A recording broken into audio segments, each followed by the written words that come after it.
নমস্কাৰ বন্ধু বান্ধৱীসকল, এই মুহূৰ্তত আহি পৰিছে অসমৰ লগতে ভাৰতবৰ্ষৰ কেইটামান গুৰুত্বপূৰ্ণ খবৰ। আপোনালোকে ভিডিঅ'টো স্কিপ নকৰাকৈ শেষলৈ চাই থাকিব।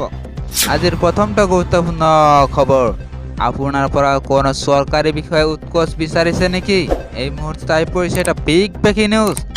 মাটি বাৰীৰ কাম কাজক লৈ কোনো বিষয়ে উৎকোচ বিচাৰিছে নেকি? DTOৰ কাৰ্যালয়ত অথবা অন্য কোনো চৰকাৰী কাৰ্যালয়ত আপোনাক উৎকোচ বিচাৰিছে নেকি? উৎকোচ বিচৰা লোকসকলক আপুনি মনত ৰাখক আৰু সাৱধানে এইসমূহ নম্বৰত আপুনি যোগাযোগ কৰক। উৎকোচ কাণ্ডৰ বিৰুদ্ধে চৰকাৰে মুকলি কৰিছে বহুকেইটা হেল্পলাইন নম্বৰ।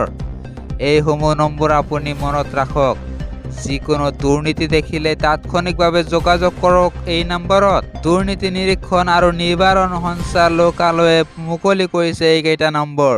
হোৱাটছআপ নম্বৰ 6026901243, টোল ফ্ৰী নম্বৰ 180034533767 আৰু নিয়ন্ত্ৰণ কক্ষৰ নম্বৰ 036124629295 আৰু আৰক্ষী অধীক্ষকৰ নম্বৰ 6026903481 আৰু 6026903483 আৰু অতিৰিক্ত আৰক্ষী অধীক্ষকৰ নম্বৰ 6026903418।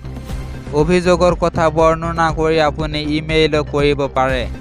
ইমেইলটো হৈছে complaints.vsc@gmail.com। টুইটাৰ হেণ্ডেলটো হৈছে @dir_vsc_assam। আজিৰ পৰৱৰ্তী গুৰুত্বপূৰ্ণ খবৰ, শিৱসাগৰত 144 ধাৰা জাৰি। এই মুহূৰ্তত আহি পৰিছে এটা বিগ ব্ৰেকিং নিউজ।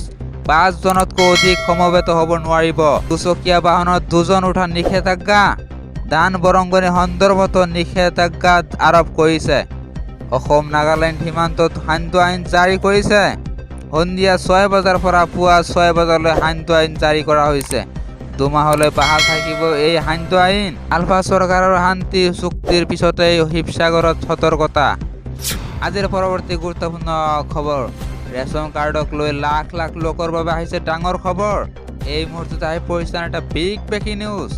মাহিলী 30,000 টকা উপাৰ্জন কৰা ব্যক্তিয়েও হ'ব পাৰিব ৰেচন কাৰ্ডৰ হিতাধিকাৰী। শীঘ্ৰে কৰিব পাৰিব আবেদন। খাদ্য সামগ্ৰীৰ মূল্য বৃদ্ধিৰ বাবে এই বৃহৎ সুবিধা চৰকাৰৰ।